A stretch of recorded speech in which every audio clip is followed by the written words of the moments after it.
nome do Pai, do Filho e do Espírito Santo. Amém. Então, continuando pneumatologia, a redescoberta do Espírito. Então, desde meados da década de 60, movimentos carismáticos, eles começam a ficar presentes na igreja. Tanto o engajamento da igreja ortodoxa também no Conselho Nominal de Igreja. Então, o concílio, de acordo com São João 23, iria despontar como um novo Pentecostes. Então a oração até preparatória vem pedir esse novo Pentecostes, né? Mas não, a gente não pode falar que essa redescoberta do Espírito é somente com a renovação carismática. Então tem uma dimensão enorme de outras realidades em que se vê esse sopro do Espírito, mesmo antes do Concílio Vaticano II, como Focolares, como Tesei e companhia, né? E muitas outras experiências, né? A experiência de Deus vivida pelas novas comunidades cristãs da América Latina também pode ser vista aí como um sopro do Espírito, como a comunidade Santo Egídio também, que não é ligada à corrente de graça, também pode ser também esse sopro do Espírito, né? Essas experiências positivas lançam uma luz mais clara ainda sobre a deficiência deploradas. A igreja e a teologia precisam encarar os desafios de ambos os lados. Então, pegando Yves Congar no livro Ele é o Senhor e da Vida, que é o número 2 da tríade dele. Então, primeiro, ele vai falar algumas características favoráveis da renovação. Por exemplo, assegurar de maneira excelente a qualidade sobrenatural do povo cristão na base. Quer dizer, trazer uma espiritualidade para o povo a partir da base, né? Não uma espiritualidade que só para uma elite, por exemplo. Dar uma visão mais perceptível aos carismas, sem monopolizá-los de nenhum modo. E essa acessibilidade do carisma a todos. Reintroduzir no ordinário da vida eclesial atividades como a profecia, no sentido bem modesto que depois vai se esclarecer no livro, ou as curas não somente espirituais. Então, a visão de que o Espírito age, a profecia está aí e é uma realidade, não somente também para uma elite. Há uma nova visão sobre o sacramento da reconciliação, tá? Que sempre contribui para isto. Outras características que a gente pode, que ele elenca também um pouco mais para frente. Isso também poderia interessar a nossa celebração do sacramento de iniciação cristã, especialmente da confirmação, que se chama selo do Espírito, né?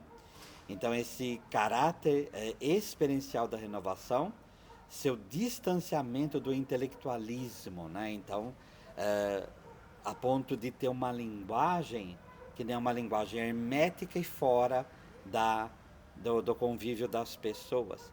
Porque parece que muitas vezes o cristianismo caía numa confraria de poucos, né? Então, alguns teriam a revelação da verdade, enquanto outros não. O poder de comunicação que ela desempenha, né? E aí a gente pode imaginar desde Canção Nova, toda essa estrutura de comunicação que nasce do anseio de pregar a palavra. O papel do corpo, então, outra coisa que vem suscitado da visão de corpo, que se resgata essa visão do corpo no relacionamento com Deus, né? A simplicidade do que exige, enfim, a superação do respeito humano e do tabu da discrição burguesa. Tudo isso vem dar, então, à renovação novas e interessantes possibilidades para a evangelização, como o Papa Francisco vem trazendo agora com a criação do CARES, né? Envolvendo não só a renovação carismática, mas toda a expressão dessa corrente de graça que surge com o Concílio Vaticano II e dar, através da formação, uma identidade única para essa corrente de graça e aí poder dialogar os vários elementos desta corrente, né?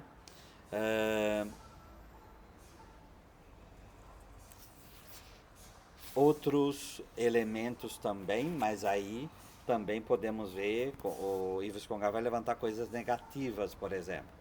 Qual é o seu risco, por exemplo, de atribuir os carismas a um grupo particular, indeterminável, como se o conjunto dos fiéis fosse dele privado? Então esse é um outro risco. A renovação vem, a corrente de graça vem para exaltar os carismas e falar que ele é para todos, e não propriedade de um grupo, tá? Então são chamados a exercitar para a utilidade comum e não para guardar para si mesmo.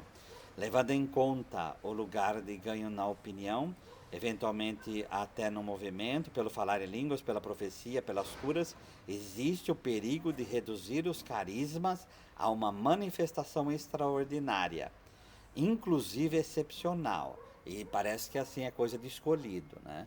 Então, claro que os dons são distribuídos de maneira diferente, como os carismas também. Mas parece que o elitismo pode cair nisso e causar grandes problemas com isso. Eu acho que tudo isso é o que levou o Papa Francisco a criar o Caris e dar essa dimensão maior a essa volta dessa experiência do Espírito, dessa volta do Espírito, da importância dele na Igreja com o Concílio Vaticano II. E voltando então à nossa apostila, essas experiências positivas então lançam luz mais clara sobre a deficiência, como nós já colocamos, em meio a todo o zelo pela renovação e pela confluência ecumênica das igrejas. Não deveríamos nos esquivar do desafio fundamental representado pelas múltiplas crises de situação que se encontra a humanidade de modo geral. Então, essa é uma outra dimensão que também é colocada no Caris, tanto a partilha da graça do dom do batismo no Espírito, como o cuidado com os pobres e essa dimensão ecumênica, né? Que essa renovação do Espírito e essa corrente de graças também tem essa característica de abertura ecumênica, mas não um ecumenismo também de elite, mas um ecumenismo muitas vezes de relacionamento, de partilha e de maior abrangência.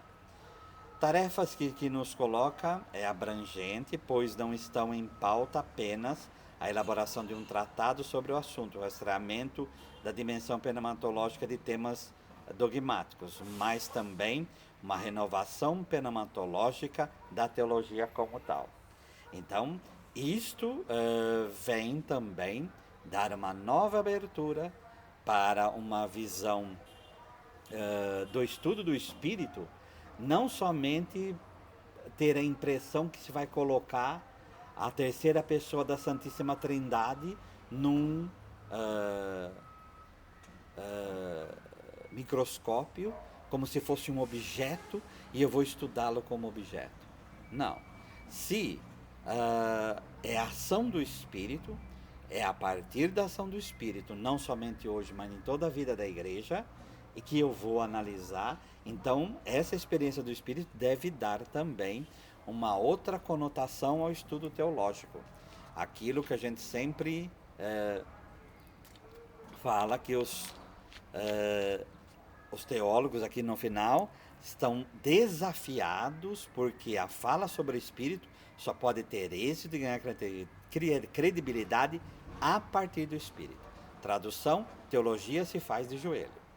Então, se não partir e ver que a teologia é um serviço para o maior conhecimento daquilo que foi revelado na história, nós corremos um grande risco de virar intelectualoides e de tentar colocar Deus num tubo de ensaio, o que não vai dar certo.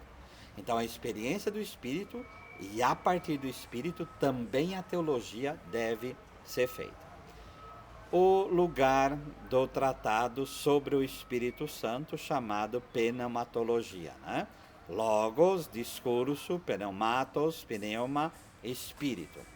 Então, a experiência cristã de que Deus Pai cria, liberta e consuma os seres humanos em um mundo por meio de Jesus Cristo no Espírito Santo, significa para a teologia cristã que ela só fala adequadamente de Deus quando fala ao mesmo tempo de Cristo e do Espírito. Quando, pois, está dimensionada em termos cristológicos e pneumatológicos. Na história, a pneumatologia ela ficava muito como apêndice da cristologia. Então, as duas mãos, elas são duas mãos, né, no dizer de Santo Irineu. Então, nós temos que trabalhar o conhecimento da ação de Deus na história, do Hotheos, quer dizer, do Pai que age pela palavra e que age pelo Espírito, né? Então, não tem outra forma de compreender a ação de Deus se não for de forma trinitária, né? Então, a teologia ela é trinitária, ela é cristocêntrica, teocêntrica, cristocêntrica, de modo que, a partir daí, eu posso realmente, no Espírito, entender tudo isso. Como tal, ele presentifica a história de amor de Deus com os seres humanos que culmina em Jesus Cristo. Razão pela qual o terceiro artigo deve ser entendido como confissão do Espírito Santo e sua atuação santificadora escatológica. Qual é a missão do Espírito? Então, a primeira pergunta que se faz é essa. O Espírito, como nós dissemos, ele é pessoa, nós temos que tratá-lo como pessoa. Ele é o outro paráclito que vem atualizar, que vem levar à plenitude aquilo que a palavra encarnada fez. Ele é o que faz a palavra falar. Portanto, essa atuação, por isso que no credo, creio no Espírito Santo, na Santa Igreja Católica, na comunhão dos santos, na remissão dos pecados, na ressurreição da carne e na vida eterna. A ação do Espírito é para levar a criação e a humanidade à consumação no Pai pelo Filho. Então, essa é a missão santificadora. Então, se nós temos o conceito de santidade, de santificação, que começa aqui e a plenitude é no eschaton, essa missão de santificar. E o que é santificar? Santificar é aproximar, é levar o ser humano a verdadeiramente esse ser humano, ele participar da vida da Trindade, tá? Só que se eu participo da vida da Trindade, como está no ícone de Rublev, na medida que eu entro pela ação salvadora e de remissão do Filho, mas que é o Espírito que me introduz nessa ação salvadora e redentora e libertadora também do próprio Cristo. E aí sim, no diálogo entre o Filho e o Pai, eu vou entrar no espaço aberto que é o próprio Espírito, tá? Que isso depois a gente vai, obviamente, detalhar, tá? Mas eu vou ler a história a partir da ação santificadora do Espírito. Não somente o hoje, mas o ontem. Toda a memória também é na mão do Espírito, por isso a epiclese nas celebrações eucarísticas é a ação do Espírito, e ele é que vai consumar este mundo, tá?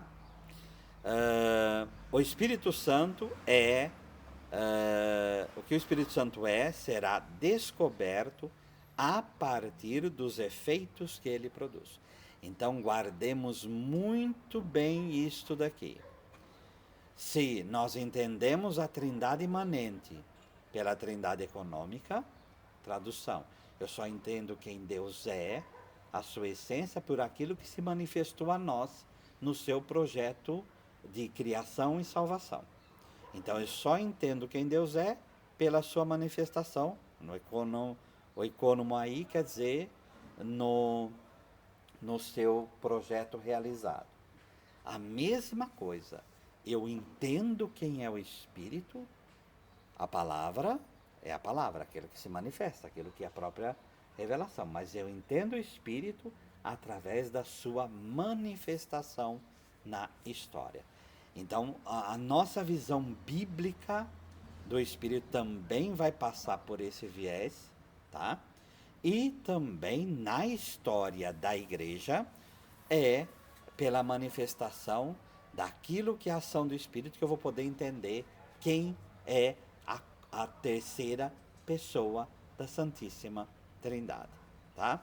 Senão a gente corre o risco de espiritualizar tanto em que eu começo a entrar num pensamento mais grego do que da revelação. Espírito é o antônimo, o contrário daquilo que é carnal, daquilo que é real. Se eu vou nesse prisma, eu corro o risco de jogar toda a revelação fora, tá? Então, se eu vou no ritmo da revelação, Espírito é presentificação, Espírito é o Senhor que dá a vida. Ele é Senhor e dá a vida. Então, ele é o vivificador, ele é o estabelecedor de laços, ele é aquele que restabelece relações. Então, essa é a visão do Espírito. Então, eu vou ver a ação do Espírito na história a partir daquilo que é as características da sua ação que já estão dadas na revelação. Aí sim, eu vou ter uma compreensão correta de quem, e não do que é o Espírito Santo, tá?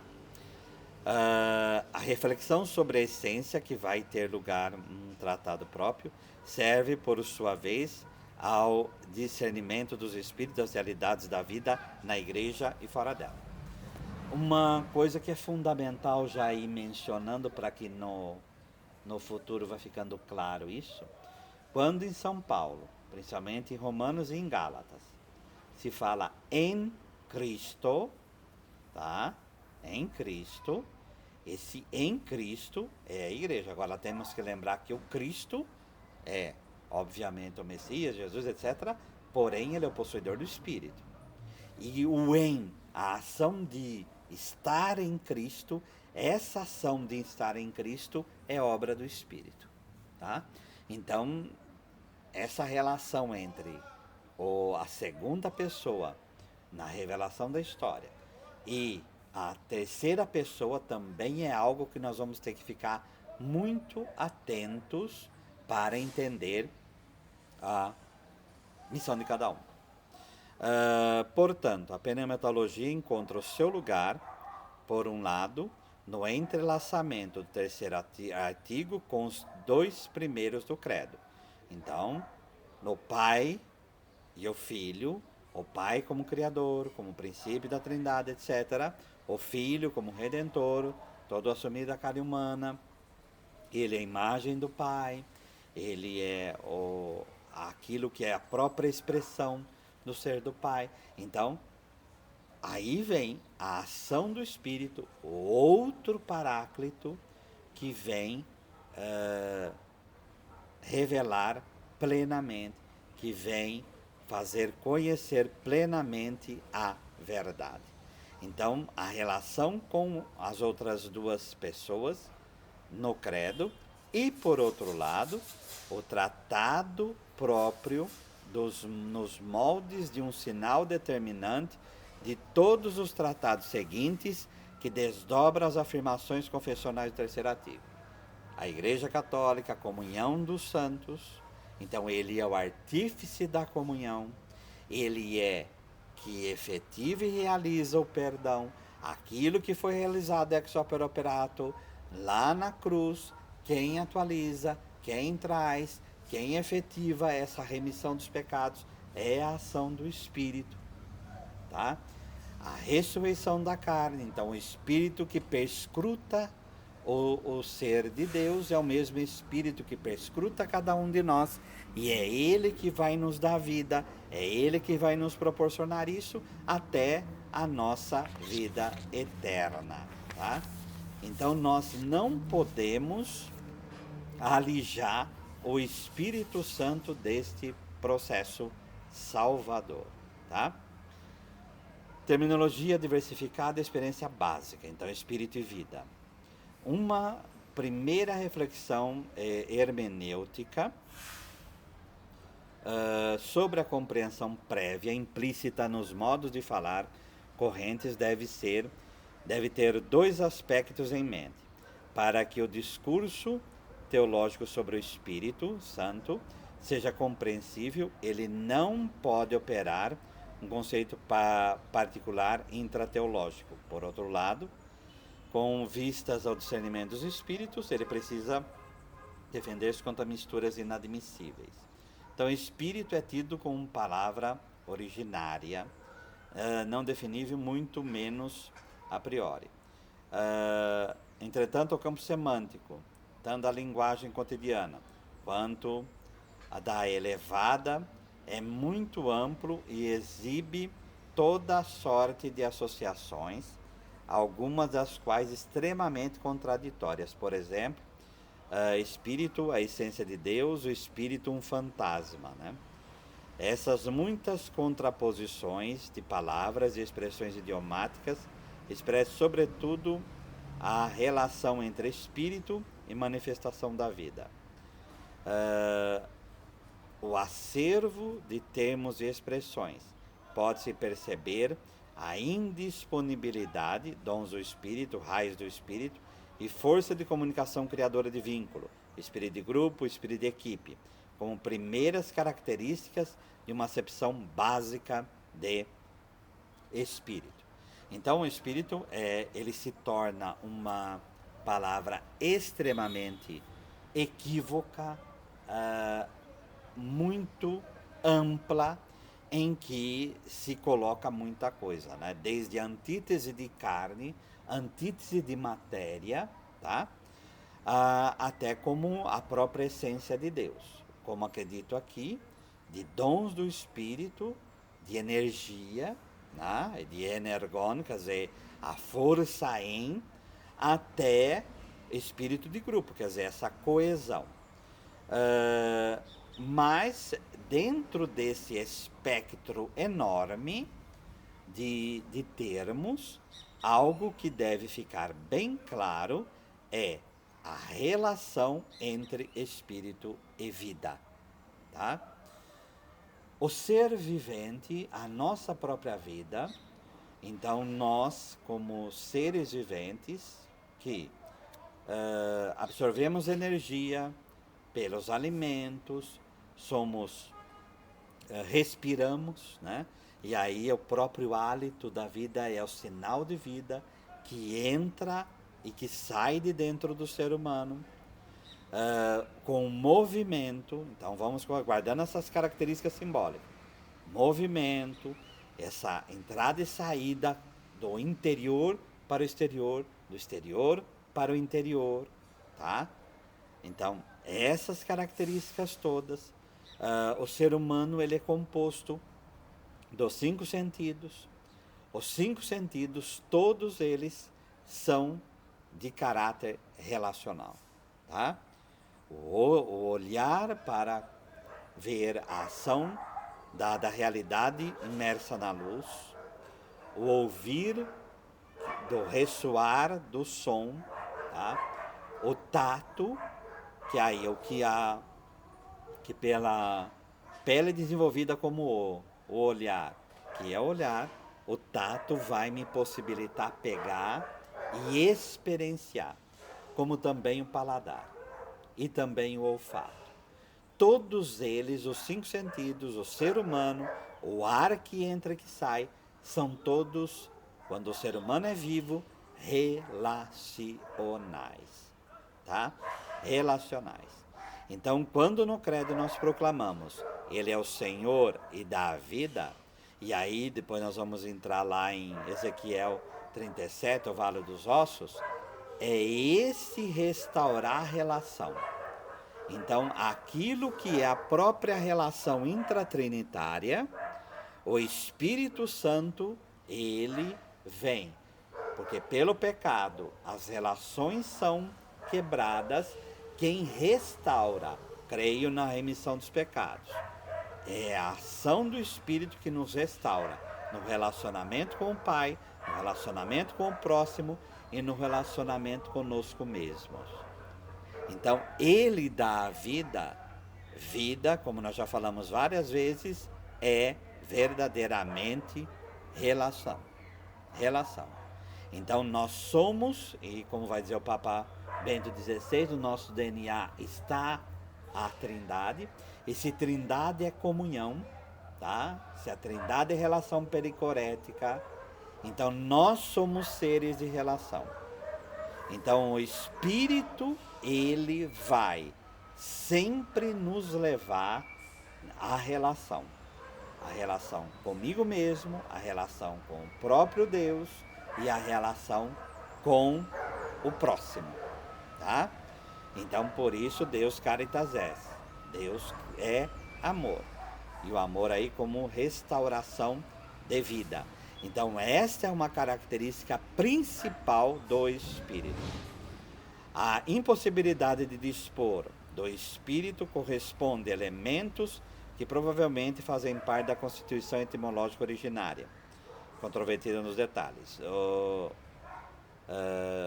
O termo, por exemplo, invisível, inapreensível, dinâmico, movimentado, extasiante, fora, desconcertante, assustador.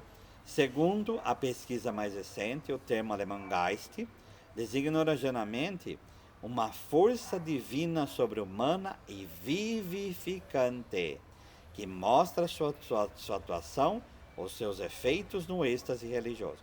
Então, novamente o vivificante.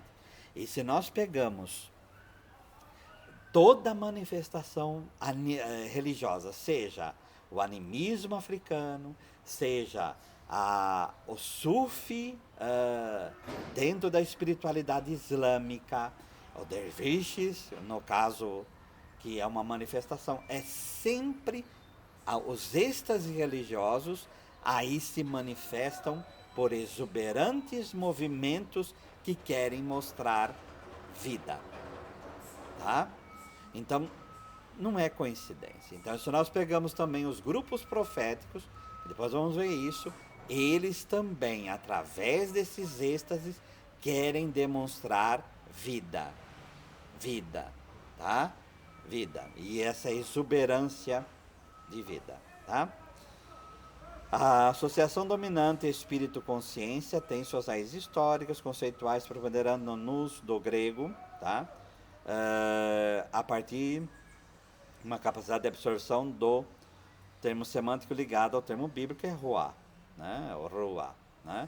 E o pneuma no grego, né? Que é a tradução do ruá, que foi mediado pelo termo latino espíritos, tá? Os três termos, tanto ruá, quanto pneuma, quanto espíritos, de expirar, né? É ar movido, vento, hálito, sopro, respiração, tá?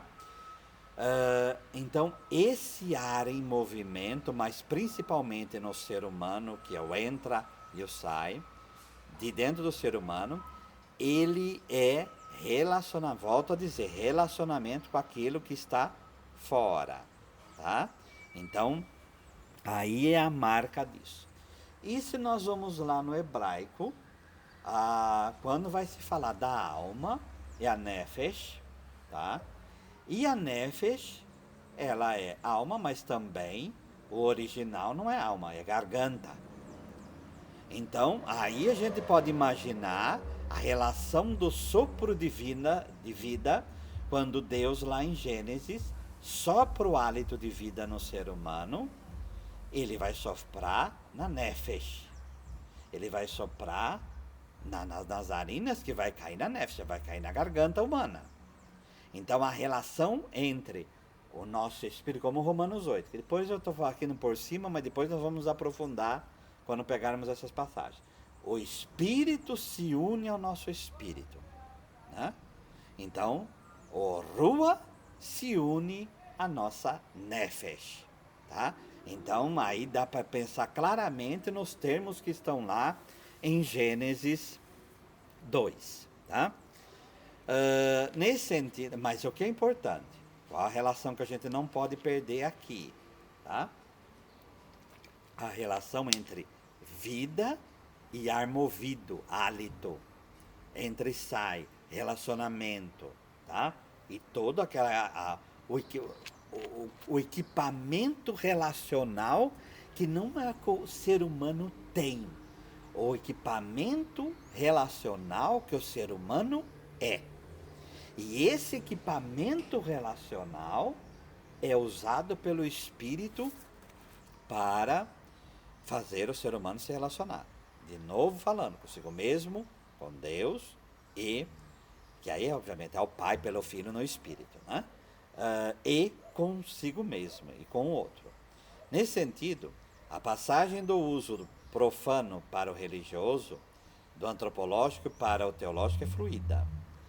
Pelo visto, o termo teológico Espírito Santo só foi conformado como termo fixo do proto-cristianismo, pneuma hagion, é estranho ao grego profano. Então, é obviamente para traduzir o que está no Salmo 51:3, Isaías 63:10, como tradução de Ruach Kodesh. HaKodesh, quer dizer, o Espírito de Santidade, né?